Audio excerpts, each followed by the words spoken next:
Missions to other planets. Many missions have been executed to study other planets also. In some of these missions, the spacecrafts orbited the planets, some landed on the planets, and some just passed near the planet and observed them. Additionally, spacecrafts have been sent to observe asteroids and comets, and they have successfully collected some dust and stones from the asteroids and brought them back on the Earth. So apart from going to various planets, the spacecrafts have also been sent to observe some asteroids and comets. Asteroids are made up of rock, metal, and other elements, and they are revolving around the sun. They are too small to be called as planets and are known as planetoids or minor planets. They are millions in number, and their size ranges from hundreds of miles to several feet across. As far as comets are concerned, a comet is an icy, or we can say a snowball of gas, and it is a part of the solar system. Whenever it comes very close to the sun, it warms up and begins to release gases, and this process is called as outgassing. This produces a visible atmosphere or coma, and sometimes also a tail. You must all have heard about Halley's Comet or Comet Halley, and it is visible from the Earth every 75 to 76 years. Halley is the only short period comet that is regularly visible to naked eye from the Earth, and the only naked eye comet that can appear twice in a human lifetime. We are getting very useful information from all these missions, clarifying our concepts about the origin and the evolution of solar system. India and space technology.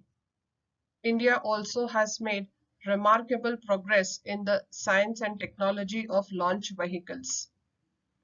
Various types of launch vehicles have been developed to put satellites having weight up to 2,500 kg into all types of orbits. PSLV and GSLV are two important launchers. So Polar Satellite Launch Vehicle and Geostationary Satellite Launch Vehicles are the two launch vehicles which have been developed by India, and they have been successfully placing satellites in their respective orbits. The scientific and technological feats achieved by India in this field have a significant contribution to national and social development.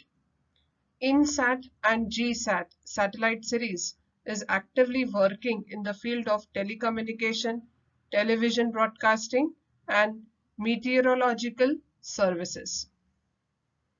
So INSAT and GSAT are the two satellite series, that is the Indian National Satellite System and the Geosynchronous Satellite System. Availability of television, telephone, and internet services all over the nation has been possible due to these satellites only. EduSat satellite in this series is used especially in the field of education. So GSAT 3 is also called as the EduSat, and it is meant for distance learning or distant classroom education from school level to higher education. Distance education, also called as distance learning, is the education of students who may not always be physically present in the school. Traditionally, this usually involved the correspondence courses, wherein the student corresponded with the school via mail. Today it involves online education. So earlier it was only a correspondence course where the students communicated with the help of mail, but today it has become online education, and we know that it is the need of the hour. In this particular time of pandemic, we have all corresponded with one another with the help of online education. So EduSat was the first dedicated educational satellite that provided the country with satellite-based two-way communication to classroom for delivering educational material.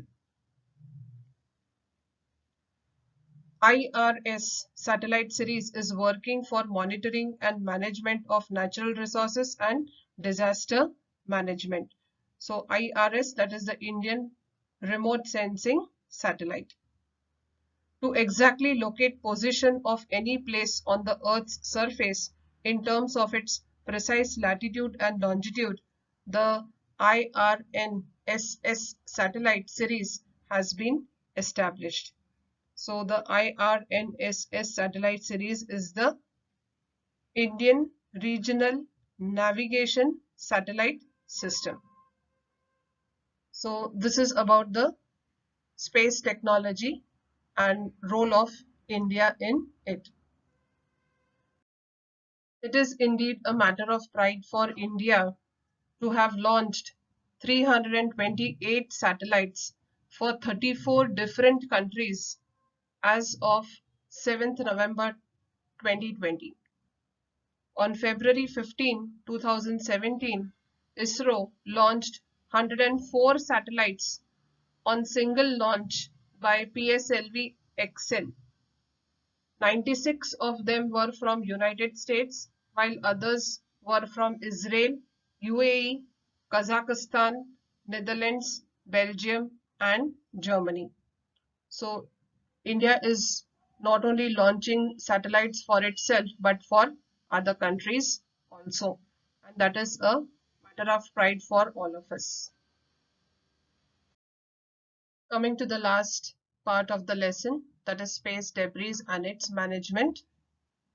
In addition to the artificial satellite, some other objects are also revolving around the Earth. It includes non-functional satellites, parts of the launcher detached during launching, and debris generated due to collision of satellite with other satellite or any other object in space. According to one estimation made in 2016, there are about 2 crore pieces of length more than 1 centimeter revolving around the Earth.